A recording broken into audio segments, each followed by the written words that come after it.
کوئی یقین کرنے کو تیار نہیں.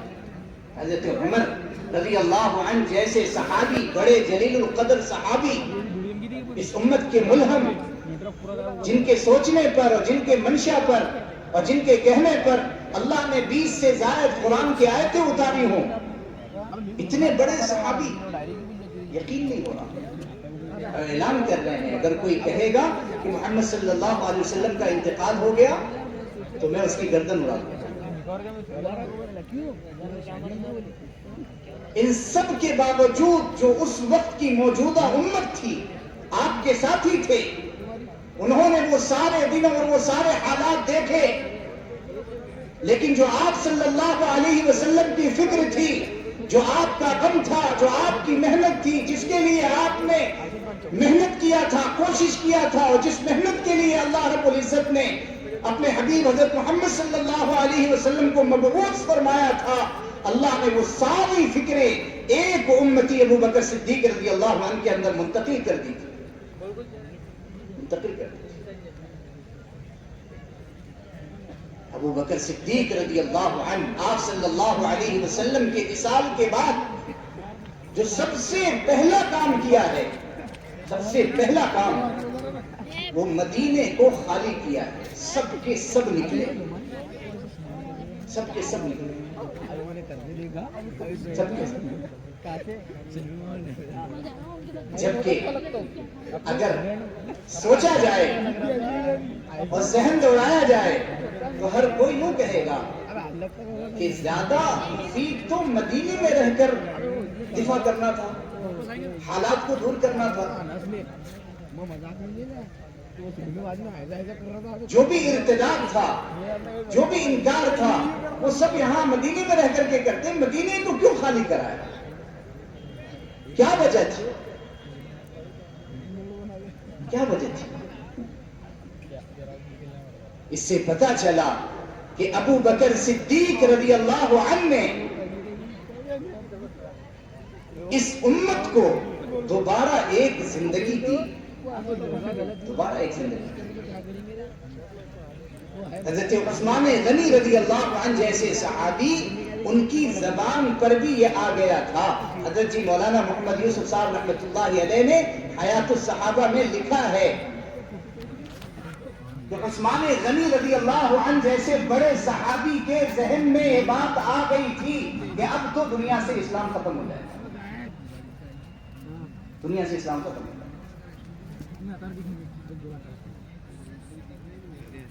جو اسامہ رضی اللہ عنہ کا لشکر نکلا ہے، ان کی امارت میں، ان کی ذمہ داری میں، اور اس میں بڑے بڑے صحابہ اور جو سفر کرتے ہوئے آگے بڑھے ہیں، حضرت جی مولانا محمد یوسف صاحب رحمۃ اللہ علیہ کے بیان میں ملتا ہے.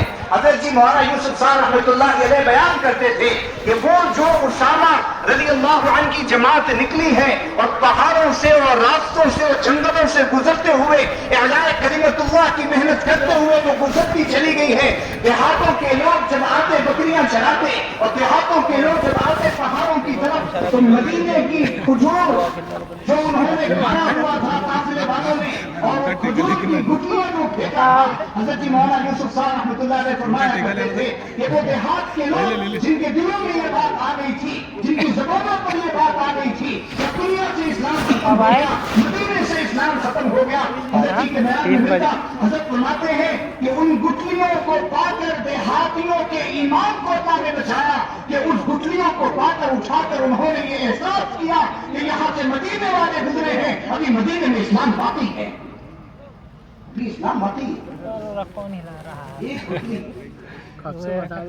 دوبارہ اسلام میں وہ عمران وہ چل گئے، بولے ہم آتے بلا کے تو یہاں بیٹھ شاہ رخ فیضان کو بیٹھا میں آئی نہیں بلائیں گے تو میرا جھونپڑی بھی لے جائے گا، کیا بولتے بس ان کے پاس منڈپ سے ادھر لے جائے گا.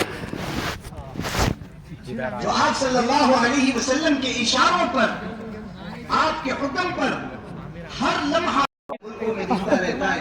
پوری دنیا میں ماشاءاللہ جماعتوں کی محنت اور نقل و حرکت، اور ماشاءاللہ علماء سال کے لیے نکل رہے ہیں، دوسرے سال کے لیے نکل رہے ہیں. حضرت جی مولانا الیاس صاحب رحمۃ اللہ علیہ، آپ نے کیسی محنت کی، کتنی دعائیں مانگی.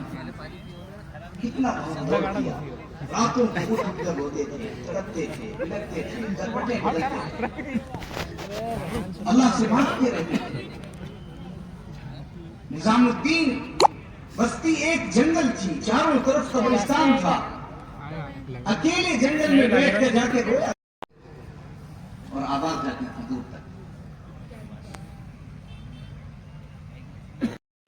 زندگیوں سے, ان کی محنتوں سے, ان کے مجاہدوں سے دین کو سارے عالم میں سارے دنیا میں پھیلایا. 3 بجے آتی ہے. تاریخ اس کی گواہ ہے.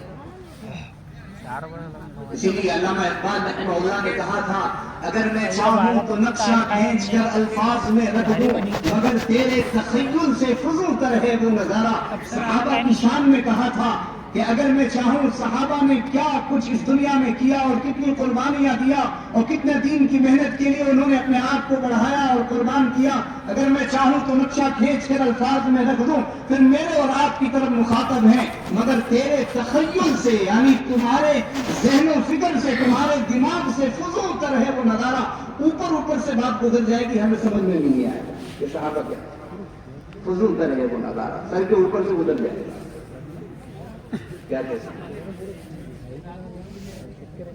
ایک صحابی جن کا نام تھا حضرت بشیر, ان کے والد کا نام تھا حضرت اقربہ, مکہ مکرمہ سے ہجرت کر کے مدینہ منورہ آئے تھے. ساتھ میں ایک بیٹے کو لائے تھے جن کا نام تھا بشیر, بیوی تھی. تشکیل ہوئی مسجد میں, احد میں جانا طے ہو گیا کہ آپ کو بھی چلنا ہے. بالکل نئے نئے صحابی حضرت اقربہ رضی اللہ عنہ, چھوٹا بچہ ہے, بیوی ہے, بیمار ہے.